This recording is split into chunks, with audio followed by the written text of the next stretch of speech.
Hello guys, how are you doing? So जैसा कि हमने लास्ट एपिसोड के अंदर देखा था कि शाओयान के सामने एक काफ़ी ज़्यादा बड़ी प्रॉब्लम आगे खड़ी हो गई थी। असल में प्रोटेक्टर वू का सामना तो वो कर ही रहा था, लेकिन वो काफ़ी ज़्यादा इंजर्ड हो गया था इसी बीच। और यहाँ पर मास्टर तियान वो भी फाइट कर रहे थे, सेकंड एल्डर थे। शाओयान की हालत काफ़ी ज़्यादा ख़राब थी, लेकिन तभी शाओयान को सेव करने के लिए वहाँ पर लिटिल फेरी डॉक्टर आ जाती है, जिसके साथ इस एपिसोड की स्टार्ट होती है। और हमें देखने के लिए मिलता है कि लिटिल फेरी डॉक्टर की अपीयरेंस अब कुछ चेंज नज़र आ रही थी, साथ ही वो काफ़ी ज़्यादा कॉन्फिडेंट भी होती है। तभी हमें देखने के लिए मिलता है कि यहाँ पर उसने उस पूरी की पूरी प्रोसेस को ही सक्सेसफुली अचीव कर लिया था, जिसके बाद वो तुरंत ही अपनी यहाँ पर पर्सनैलिटी को शो करती है। शाओयान उसे देखने के बाद समझ जाता है कि यहाँ पर उसने काफ़ी ज़्यादा आसानी के साथ में खुद को सक्सेसफुल कर लिया है, जिसके साथ ही वो काफ़ी खुश था, क्योंकि लिटिल फेरी डॉक्टर के आने से यहाँ पर एक होप आ गई थी। तभी हमें देखने के लिए मिलता है कि लिटिल फेरी डॉक्टर तो अब शाओयान के आगे आके खड़ी हो जाती है उसकी ढाल बन के, क्योंकि अब शाओयान के पास वो थी तो अब शाओयान को ज़्यादा घबराने की ज़रूरत भी नहीं होती। तभी वो शाओयान से पूछने लग जाती है कि तुम्हारी इंजरीज कैसी हैं।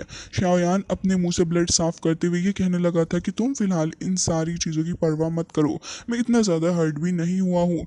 जिसके साथ ही यहाँ पर वो ये कहने लगी थी कि शाओयान तुम्हारी इंजरीज बहुत ही ज़्यादा है। साथ ही वो यहाँ पर काफ़ी ज़्यादा गुस्से में भी आ चुकी थी आइस रिवर वैली को देखने के बाद। और साथ ही यहाँ पर उसके सामने प्रोटेक्टर वो भी खड़ा था।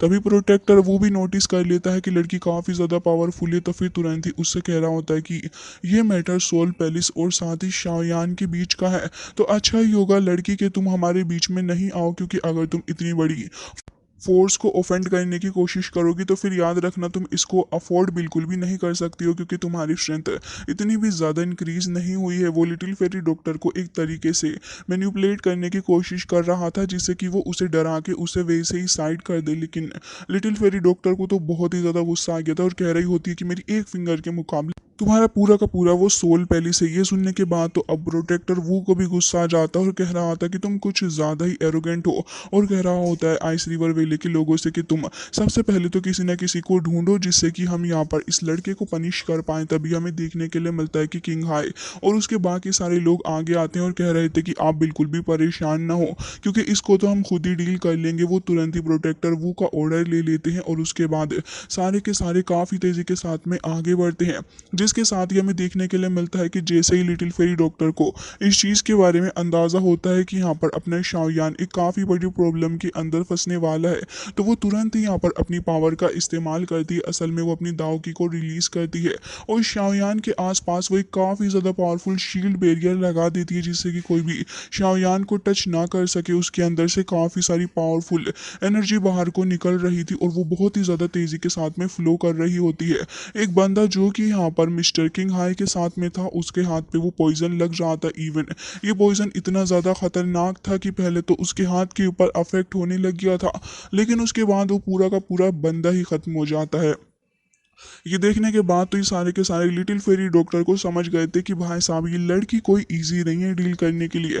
और तुरंत ही वो सभी डर के मारे पीछे हट जाते हैं और कह रहे थे कि जल्दी यहाँ से भागो। वो काफ़ी तेज़ी से आगे बढ़ रहे थे, लेकिन एक और बंदा ऐसे ही करते हुए ख़त्म हो गया था, जिसके साथ ही अब वो पलट के देखते हैं लिटिल फेरी डॉक्टर के बनाए हुए इस बैरियर को। लेकिन तभी लिटिल फेरी डॉक्टर उनकी आंखों में खौफ देख पा रही थी और कह रही थी कि वैसे तो ये बस ऐसे ही हो गया और मैं बस इसको ट्राई करके देखना चाहती थी, लेकिन मुझे नहीं पता था कि ये इतना ज़्यादा पावरफुल रहेगा। साथ ही अब वो उन्हें और भी ज़्यादा डराने लग गई थी और एक काफ़ी ज़्यादा खतरनाक सी लाइन उन्हें बोलती और कह रही थी कि आज मैं तुम्हारे साथ इसके लिए प्रैक्टिस करूंगी। मतलब कि अब इन सभी की बैंड बजने वाली है। वो तो पलक झपकते उन लोगों के पास आ गई थी और फिर उसके बाद उन सभी को काफ़ी बुरे तरीके से वो मारने लग जाती। यहाँ पर वो बंदे बहुत ही ज़्यादा घबरा गए थे। इवन यहाँ पर इतने खतरनाक लेवल की फाइट स्टार्ट हो गई थी कि यहाँ पर क्रैक्स भी पड़ रहे होते हैं, लेकिन लिटिल फेरी डॉक्टर उनको छोड़ने का नाम नहीं ले रही थी। वो बहुत ही बुरे तरीके से उन्हें पहाड़ियों में पटक रही होती है और यहाँ पर उनको बहुत ही खतरनाक लेवल पे टॉर्चर कर रही थी। तभी उनमें से एक को बहुत बुरी तरीके से पीटती है, साथ ही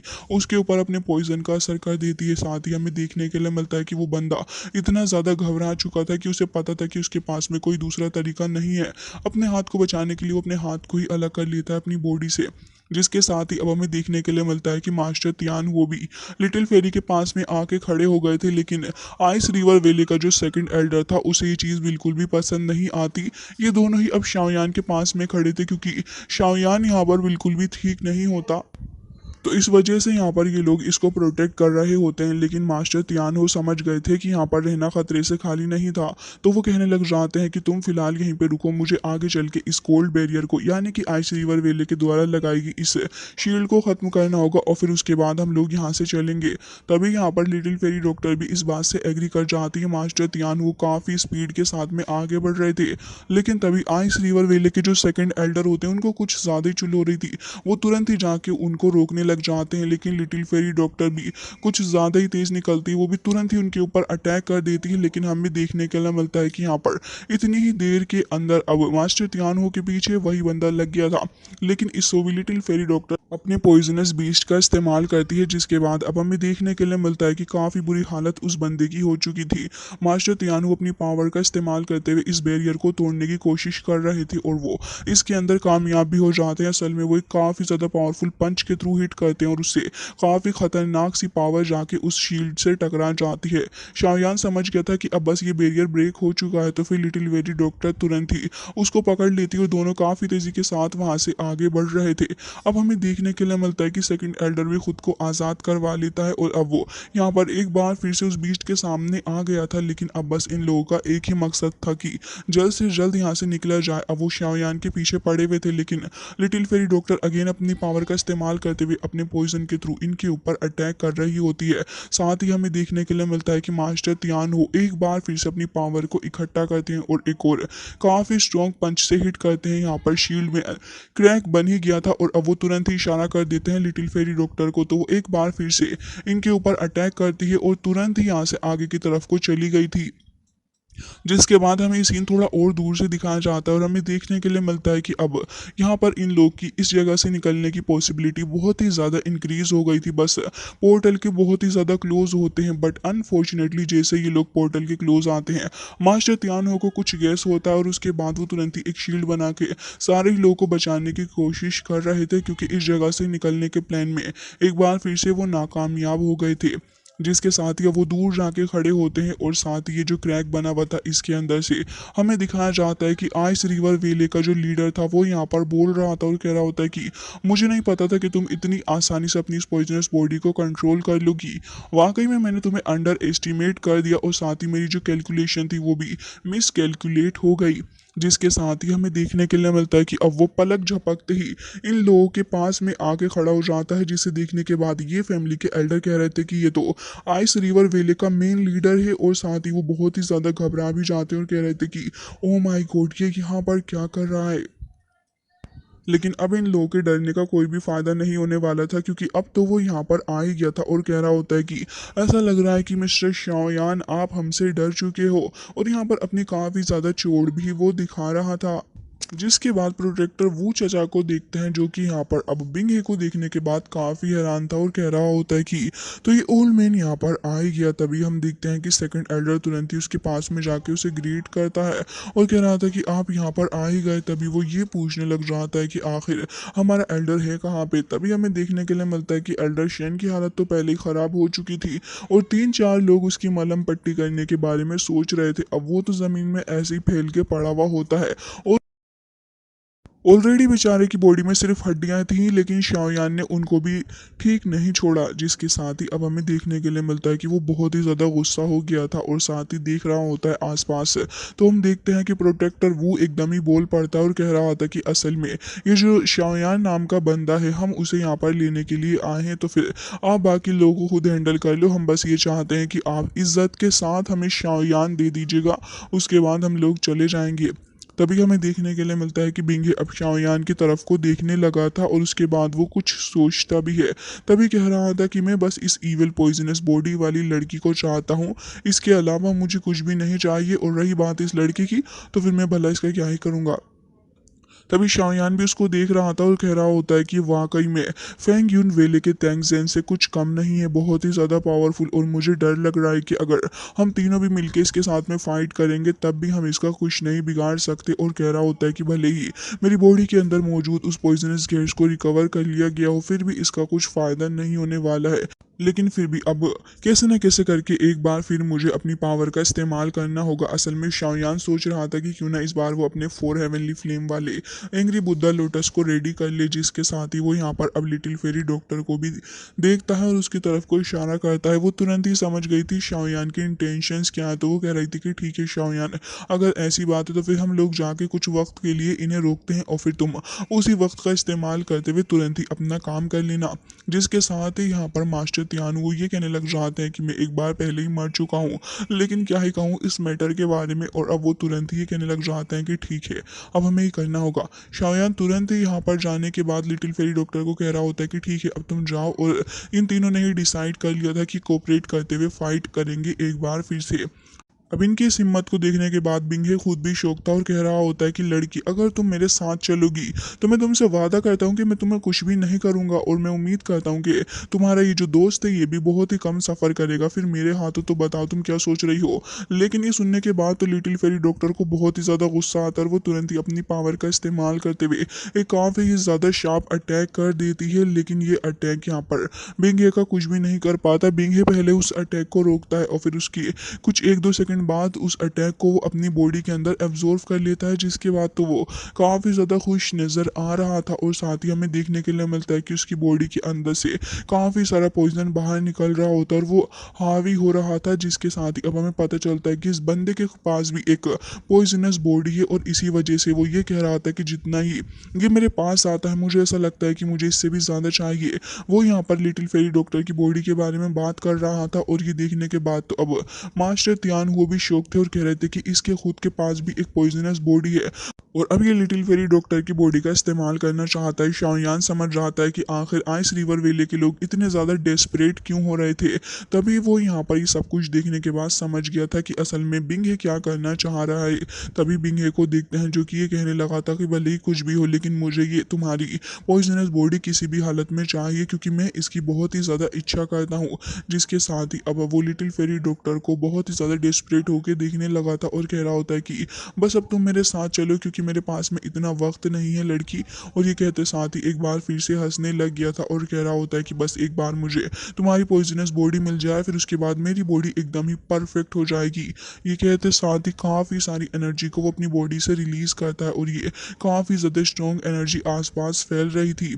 जिसके बाद हमें देखने के लिए मिलता है कि अब वो लिटिल फेरी डॉक्टर को गुस्से से देख रहा होता है और कह रहा होता है कि इस बार तुम मुझे रिजेक्ट नहीं कर सकती हो। जिसके साथ ही तुरंत ही अब यहाँ पर काफ़ी ज़्यादा पावरफुल दो स्पिरिचुअल बीस्ट को समन कर लेता है और वो बीस्ट बहुत ही ज़्यादा स्ट्रॉन्ग नज़र आ रहे थे दोनों को ही रोकने के लिए।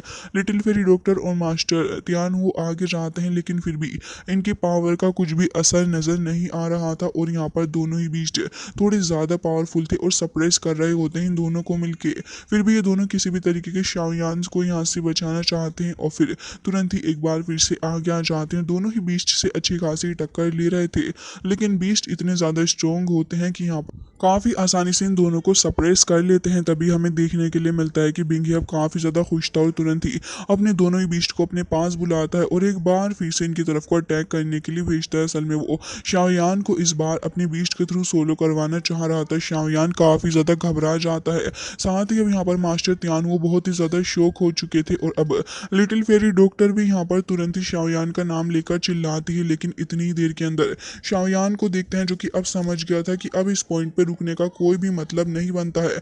या तो इस पॉइंट पे वो मारा जा सकता है या फिर यहाँ पर फाइट बैक कर सकता है, तो वो फाइट बैक करना ही चूज करता है और फिर तुरंत ही अपनी 4 हेवनली फ्लेम्स का इस्तेमाल करते हुए इस बार शाओयान अगेन अपने एंग्री बुद्धा लोटस को रेडी करने लगा था और कह रहा होता है कि भले ही मैं मर क्यों ना जाऊं लेकिन उसके बावजूद भी मैं नहीं चाहूंगा कि मैं यहाँ पर ऐसे मरूं, मैं अपने साथ साथ तुम्हें भी लेके जाऊंगा। ये देखने के बाद सारे ही लोग बहुत ही ज़्यादा हैरान थे कि आखिर ये शाओयान क्या करने की कोशिश कर रहा है। साथ ही यहाँ पर शिनलिन भी यही सोच रही थी और बाकी सारे लोग भी। लेकिन फिर भी अब शाओयान ने डिसाइड कर लिया था कि अब वो यहाँ पर इन सबको नहीं छोड़ेगा।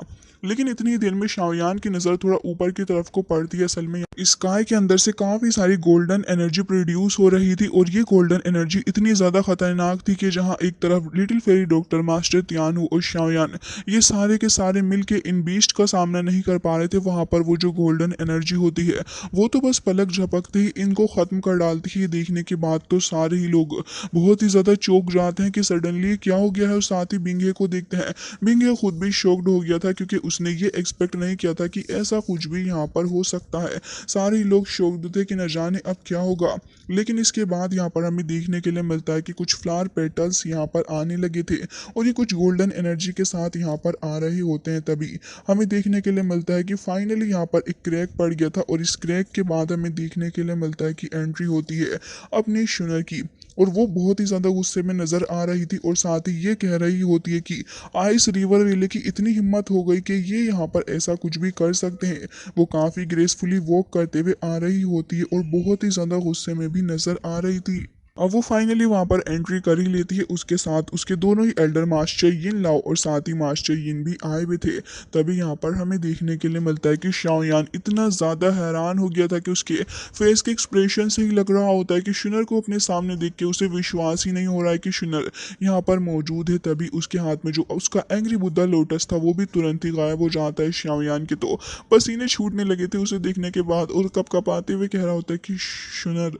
तभी यहाँ पर शुनर पलट के देखती है और अब वो काफ़ी ज़्यादा ब्यूटीफुल भी नज़र आ रही थी। वो काफ़ी ग्रेसफुली शाओयान की तरफ को वॉक करते हुए आती है और फिर उससे कहने लग गई थी कि ब्रदर शाओयान, आप ठीक तो हैं। शाओयान का चेहरा तो एकदम ही गुलाब की तरह खिल गया था, और तभी शुनर को देखते हैं जो कि उसके फेस को टच करके देखने लग जाती है। उसके फेस पे इतनी ज़्यादा चोट वगैरह देखने के बाद उसे काफ़ी बुरा लग रहा होता है, कह रही थी कि ब्रदर शाओयान, अब इन सारी चीज़ों को आप शुनर के ऊपर छोड़ दीजिए, मैं इन सारी चीज़ों को खुद ही हैंडल कर लूंगी। शाओयान तो अब यहाँ पर चुपचाप वहीं पे खड़ा हो गया था और मुस्कुरा के बस शिनर को ही देखे जा रहा होता है। तभी हमें देखने के लिए मिलता है कि शिनर दोनों ही एल्डर्स के साथ में खड़ी भी होती है और अब यहाँ पर वो कहने लग जाती है कि तो अब बताओ क्या करना चाहते हो। तभी यहाँ पर मास्टर बिंगे बोल पड़ता है कि देखो, ये मैटर हमारा इस लड़के का है, तो अच्छा ही होगा कि तुम फालतू में बीच में ना ही बोलो। लेकिन तभी यहाँ पर वो काफ़ी ज़्यादा गुस्से से देख भी रहा था और कह रहा होता है कि अगर चलो ठीक है, ये लड़का तुम्हारा फ्रेंड भी है तो तुम इसको लेके जा सकती हो, मुझे कोई प्रॉब्लम नहीं है, लेकिन इस लड़की को मैं तुम्हारे हवाले बिल्कुल भी नहीं करूँगा। जिसके साथ ही प्रोटेक्टर वो यहाँ पर ये बोल पड़ते हैं कि आप कैसी बातें कर रहे हैं, आप शाओयान को ऐसे जाने नहीं दे सकते हो। लेकिन तभी बेंगे उससे गुस्से में कहता है कि ये तुम्हारा मैटर है और खुद ही देख लो, अगर तुम्हें इतना ही ज़्यादा शौक आ रहा है तो। अब यहाँ पर बेंगे इतने बुरे तरीके से पलटी मारता है कि यहाँ पर इन सभी की हालत ख़राब हो जाती है। जिसके साथ ही शुनर को देखते हैं जो कि काफ़ी ज़्यादा कॉन्फिडेंट नज़र आ रही थी। साथ ही अब वो लिटिल फेरी डॉक्टर की तरफ को भी देखने लग जाती है कि आखिर भाई साहब इस लड़की के साथ में क्या मसला है। तभी वो उसे देखती है और वो समझ गई थी कि शाओयान उसे कभी भी इस तरीके से जाने नहीं देगा और कह रही होती है कि अब तुम सबको फाइट करने की ज़रूरत ही नहीं है, क्योंकि इन सारे लोगों में से तुम किसी को भी यहाँ से नहीं लेके जा सकते। ये सुनने के बाद तो अब यहाँ पर आइस रिवर वेले के लोग तो चुप ही होते हैं, लेकिन तभी प्रोटेक्टर वो अपना नेवड़ापन दिखाई देता है और कह रहा था कि अच्छा, तुम्हें क्या लग रहा है कि तुम यहाँ पर ये सब कुछ कर सकती हो। लड़की, मैं तुम्हें एडवाइस दूंगा कि तुम हमारे मामले में बिल्कुल भी ना बोलो, वही तुम्हारे लिए सबसे ज़्यादा सही रहेगा। तुम्हें अंदाज़ा भी नहीं है कि आखिर तुम कितनी बड़ी फोर्स को ऑफेंड कर रही हो, तुम इतना अफोर्ड भी नहीं कर सकती। ये सुनने के बाद तो एल्डर कह रहे थे कि ओए, तू बिल्कुल ही चुप हो जा, फालतू में बहुत ही देर से तू बोल रहा हो, तेरी हिम्मत भी कैसे हुई हमारी लेडी से इस तरीके से बात करने की। जिसके साथ ही सेकंड एल्डर भी बोल पड़ते हैं कि हाँ, मुझे भी यही लगता है कि ये लोग खुद को कुछ ज़्यादा ही अमेजिंग समझ रहे हैं। लेडी, आप बिल्कुल भी परेशान ना हो, आप हमारे ऊपर छोड़ दीजिए, हम दोनों ही जाके यहाँ पर खुद इन लोगों से डील कर लेंगे। तभी हमें देखने के लिए मिलता है कि मास्टर यिन जो थे वो ये कहने लग जाते हैं कि ठीक है, अब हम दोनों ही मिलकर इनको हैंडल कर लेंगे। जिसके बाद हमें देखने के लिए मिलता है कि काफ़ी तेज़ी के साथ आगे बढ़ते हैं अटैक करने के लिए। जिसके बाद मास्टर यिन लाओ उस प्रोटेक्टर को पकड़ने के लिए उसके ऊपर अटैक करने के लिए आगे बढ़ता है, और साथ ही मास्टर यिन वो चले गए थे अटैक करने के लिए आइस रिवर वेले के सेकंड एल्डर की तरफ। अब ये दोनों वाकई में इतने ज़्यादा गुस्से में थे और साथ ही इतने ज़्यादा पावरफुल होते हैं कि इन लोगों की पावर का अंदाज़ा इस तरीके से लगाया जा सकता था कि आते ही इन्होंने फील्ड के अंदर धूम मचा दी थी। बहुत ही बुरे तरीके से फाइट कर रहे होते हैं, अपने दुश्मनों को ये सांस लेने का मौका भी नहीं दे रहे थे। तभी हमें देखने के लिए मिलता है कि अब यहाँ पर मास्टर यिन जो थे वो आगे खड़े हो जाते हैं बिंगे के सामने और कह रहे थे कि बिंगे जुनजे, मैंने आपकी कल्टीवेशन ट्रांसफॉर्मेशन के बारे में काफ़ी कुछ सुना है, ऐसा लग रहा है कि आज तो मैं आपसे काफ़ी कुछ सीख कर जाऊंगा। तभी ये सुनने के बाद बिंगे तुरंत ही अपनी पावर का इस्तेमाल करता है और काफ़ी सारी स्पीयर्स को वो जमा कर लेता है और तुरंत ही डायरेक्ट कर देता है। वो हमें देखने के लिए मिलता है कि मास्टर यिन तुरंत एक शील्ड बना के खुद को प्रोटेक्ट कर लेते हैं, लेकिन दूसरी तरफ मास्टर यिन लाओ तो इन सभी की काफ़ी ज़्यादा हालत ख़राब कर रहे थे उन्होंने। अब यहाँ पे प्रोटेक्टर वू को बहुत ही बुरे हालात में ला दिया था और वो समझ गया था कि अब यहाँ पर वो अकेला फाइट नहीं कर सकता। तभी वो यहाँ पर अब किंग हाई से कहने लग रहा था कि तुम भी अपने आदमियों को लेके आओ अटैक करने के लिए, और साथ ही अब यहाँ पर सेकंड एल्डर भी आ गया था और ये सारे के सारे फाइट करने के लिए रेडी थे। लेकिन इतनी देर में यिन लाओ तुरंत ही पीछे से आ जाता और कह रहा था कि तुम्हारी हिम्मत भी कैसे हुई फाइट के बीच में इस तरीके से रुकने की, और अब बहुत ही बुरे तरीके से उन्हें इसी तरीके से पीट रहा होता है। शाओयान को देखते हैं जो कि अब अवेयर हो जाता है क्योंकि उसके आसपास ये सारे ही लोग एक सर्कल बना रहे थे और एक सर्कल में आके खड़े हो जाते हैं। शाओयान अपनी शुआन रूलर को निकाल लेता है, लेकिन तभी शिनर उसको कहती है कि ऐसा नहीं है कि तुम ही सब कुछ करोगे। वो खुद ही आगे बढ़ती है और अब हमें देखने के लिए मिलता है कि वो अपनी गोल्डन हेवनली फ्लेम को समन कर लेती है। ये हेवनली फ्लेम्स बहुत ही ज़्यादा खतरनाक नज़र आ रही थी और इन्हीं का इस्तेमाल करते हुए उसने फर्स्ट अटैक को भी ख़त्म किया था। जिसके बाद हमें देखने के लिए मिलता है कि इस फ्लेम को देखने के बाद शाओयान खुद भी हैरान था और कह रहा होता है कि इतनी ज़्यादा स्ट्रेंज फायर शुनर के पास में कैसे आई, और इसको देखने के बाद तो मेरी खुद की बॉडी के अंदर ये जो लोटस हार्ट फायर है वो खुद भी काफ़ी ज़्यादा अजीब सा रिएक्ट कर रही है। आखिर ये चीज़ है क्या? ये सब कुछ देखने के बाद भी लोग बिल्कुल भी नहीं डर रहे होते और तुरंत ही अपनी अपनी चेन्स को निकाल लेते हैं शुनर के ऊपर अटैक करने के लिए।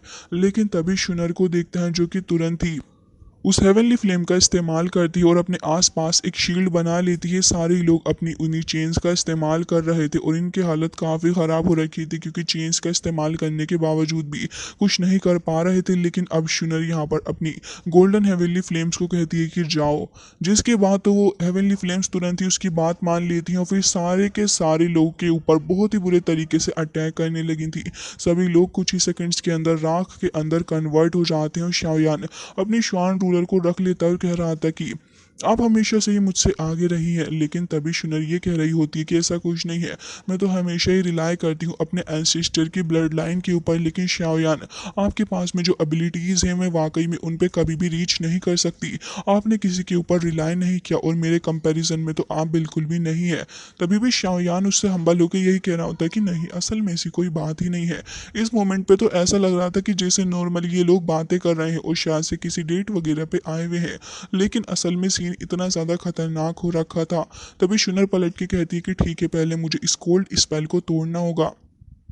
जिसके बाद अब वो आगे बढ़ती है और अगेन अपनी गोल्डन हेवनली फ्लेम्स को समन कर लेती है। वो फ्लेम्स का इस्तेमाल करते हुए एक स्पीयर को समन करती है और वो काफ़ी तेज़ी के साथ उसको डायरेक्ट कर देती है, जो कि अब तुरंत ही चला गया था और जाके इस आइस रिवर वेले की उसी शील्ड से टकरा जाता है, जो कि काफ़ी ज़्यादा अमाउंट के अंदर एनर्जी प्रोड्यूस कर रहा था। धीरे धीरे करके इस शील्ड के अंदर क्रैक्स पड़ना शुरू हो जाते हैं और अल्टीमेटली शुनर इसको तोड़ने में कामयाब हो गई थी। जिसके बाद अब हमें देखने के लिए मिलता है कि यहाँ पर बिंगे जो था वो भी खुद भी पीछे को हट जाता कह रहा था कि आखिर इस लड़की की आइडेंटिटी है क्या। लेकिन तभी मास्टर यिन उनके सामने आ जाते हैं और कह रहे थे कि ब्रदर, आप इतनी जल्दी हार क्यों मान रहे हैं, ज़रा अभी तो मेरा असली अटैक बाकी। और कह रहे होते हैं कि मेरे इनहेलेशन सील का इस्तेमाल करके मैं आपको दिखाता हूँ, और तुरंत ही उसका इस्तेमाल करने लगा था। ये देखने के बाद तो अब बिंगे की भी बैंड बज जाती और कह रहा था कि एम्परर सील ये इसके पास क्या कर रही है। जिसके साथ ही हमें देखने के लिए मिलता है कि अब तो बहुत ही देर हो चुकी थी क्योंकि उसने अपनी सील को फॉर्म कर लिया था। बिंगे को देखते हैं जो कि उसको ब्लॉक करने के लिए अपने खुद की भी एक फॉर्मेशन सील बनाने लग जाता है। दोनों के ही स्पिरिचुअल हैंड आपस में टकराने वाले थे। तभी बिंगे शाउट करता कह रहा था कि फ्रोजन स्काई पाम, जिसके साथ ही तुरंत ही जाके दोनों की पावर आपस में टकरा जाती है और एक बहुत ही बड़ा सा एक्सप्लोजन हमें देखने के लिए मिलता है। शाओयान भी कह रहा था कि वाकई में बहुत ही ज़्यादा स्ट्रॉन्ग एनर्जी क्लैश था। जिसके बाद अब बिंगे पीछे हट जाता और कह रहा था कि असल में ये तो रियल वाली एम्परर सील टेक्निक थी। अब वो डर जाता है और कह रहा था कि अब मैं इनसे पंगा नहीं लूंगा। जिसके साथ ही उसके फेस पे भी खौफ साफ नजर आ रहा था और कह रहा होता है कि बिंगे, वाकई में आपके अंदर कुछ तो पावर है। मुझे सच में काफ़ी ज़्यादा मज़ा आ रहा है तुम्हारे साथ फाइट करके। वो काफ़ी खुश भी नज़र आ रहे थे। लेकिन इतनी ही देर में शुनर कहती है कि आप अपना टाइम क्यों वेस्ट कर रहे हैं। तभी वो डर जाते हैं और कह रहे थे कि लेडी ठीक है जैसा आप कह रही हैं, अब मैं क्रूएल होने वाला हूँ। एक बार फिर से वो अपनी पावर को फॉर्म कर रहे थे, लेकिन अब बिंगे डर जाता है और इस बार जो इतनी देर से अपने आप को शेर की तरह प्रेजेंट कर रहा था वो चूहे की तरह अपने हाथ पैरों को जोड़ने लग रहा था और कह रहा था कि मुझे माफ़ कर दे, मैं यहाँ से जा रहा हूँ। तभी हमें देखने के लिए मिलता है कि वो अपने सेकंड एल्डर को भी बुला लेता है। उसकी बैंड तो यिन लाओ पहले से ही बजा रहा था और यहाँ पर जब वो आके खड़ा हो जाता है बिंगे के सामने तो मुझे तो इसका फेस देख के लिटरली हंसी ही आ गई, जिसके साथ ही कह रहा था कि बोलिए क्या कह रहे हैं आप। तभी वो ये कहने लग रहा था कि देखो आज जो कुछ भी हुआ है उससे आइस रिवर वेले का कोई भी लेना देना नहीं है और मैडम प्लीज आप हमें फॉरगिव कर दीजिएगा। तभी वो प्रोटेक्टर बोलने पर जाता और कह रहा था कि आखिर तुम ऐसा क्यों कर रहे हो, क्या तुम्हें शर्म नहीं आती, तुम्हें डर लग रहा है कि तुम्हारा आइस रिवर वेले इसके अंदर फंसेगा। लेकिन ये लाओ उसे दोबारा से पीटने लग रहा था और पीटते पीटते उसे न जाने धरती के कौन से कोने के अंदर लेके जाने वाला था। तभी यहाँ पर शुनर कहने लग जाती है कि शाओयान आप ही बताइए क्या करना चाहिए। तभी यहाँ पर अब बिंगे बहुत ही ज़्यादा बुरे तरीके से अपने कलर्स दिखाता और कह रहा था कि लिटिल ब्रदर शाओयान मेरा तो वाकई में कोई इन्वॉल्वमेंट है ही नहीं है ना, उम्मीद करता हूँ कि आप मुझे माफ़ कर देंगे और मैं इस बात की भी आपसे दावा करता हूँ कि आज के बाद में कभी भी इस लड़की की पॉइजनस बॉडी के पीछे नहीं आऊँगा। ये सुनने के बाद शाओयान कह रहा था कि उम्मीद करता हूँ कि आइस रिवर वेले का जो लोड है वो अपनी बात को हमेशा ही रखेगा और कह रहा होता है कि ठीक है अब चलो ये मैटर सेटल हो ही गया है तो फिर छोड़ो। तभी बिंगे कहने लग रहा है कि आपका बहुत बहुत शुक्रिया, उम्मीद करता हूँ कि हमने आपके ऊपर कोई बुरा इंप्रेशन नहीं छोड़ा होगा लेडी। तभी शुनर को गुस्सा तो बहुत ही ज़्यादा आ रहा था लेकिन कह रही होती है कि हाँ ठीक है, आज के बाद अगर तुम दोबारा मेरे सामने अपीयर हुए तो फिर सोच लेना मैं तुम्हारा क्या हाल करूँगी। जिसके साथ ही वो एकदम ही चौंक जाता है और कह रहा था कि ठीक है। अब वो लोग तुरंत ही वहाँ से गायब हो जाते हैं और अब उस प्रोटेक्टर को वहाँ से बहुत ही बुरे तरीके से यहाँ पे लेके आया जाता है जैसे कि वो कोई छोटा बच्चा हो। साथ ही यहाँ पर शुनर के सामने उसे लाके प्रेजेंट कर दिया गया था और वो कह रहा होता है कि मेरा सोल पैलिस तुम जैसी लड़की को कभी भी नहीं छोड़ेगा। ये सुनने के बाद तो शुनर कह रही होती है कि तुम इतना ज़्यादा क्यों बोलते हो और तुरंत ही अपनी गोल्डन हेवनली फ्लेम्स का इस्तेमाल करते हुए उसे वहीं पे ख़त्म कर डालती है। जिसके साथ ही अब हमें देखने के लिए मिलता है कि यहाँ पर उसके कुछ पावर लेफ्ट बची हुई थी तो वो तुरंत ही उसे दे देती है और कह रही थी कि शाओयान तुम इसे रख लो। जिसके साथ ही दोनों एक दूसरे को काफ़ी ज़्यादा प्यार से देख रहे थे लेकिन लिटिल फेरी डॉक्टर को देख के ऐसा लग रहा था कि कहीं ना कहीं बहुत ही दूर कोई तो जल रहा है। जिसके साथ ही वो थोड़ी उदास हो गई थी लेकिन शुनर अब उसे देखकर कहती है कि मुझे ऐसा क्यों लग रहा है कि आप ही लिटिल फेरी डॉक्टर हैं, मैंने आपके बारे में काफ़ी कुछ सुना है, आपका बहुत बहुत शुक्रिया शाओयान का ख्याल रखने के लिए। तभी वो कहती है कि हाँ वैसे मैंने भी शाओयान से आपके बारे में काफ़ी कुछ सुना है, वो हमेशा ही आपके बारे में मेंशन करता है, इंडीड आप हेवन की डॉटर हैं। जिसके साथ ही दोनों आगे बढ़ती हैं और फिर एक दूसरे से हाथ भी मिलाने लगी थी।